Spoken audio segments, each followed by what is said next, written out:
I feel like I'm a much better spiritual, physical, and emotional person than I was like in my 50s or 30s or even the 20s. Yeah, I like being me right now. As I've gotten older, I definitely feel more engaged in everything that I do. Everything is just so much more meaningful to me.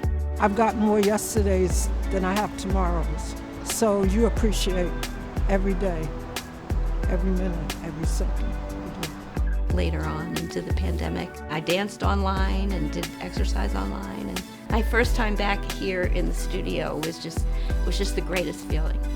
Everybody has a life experience, and of course we have ours, and I feel like ours is very healthy.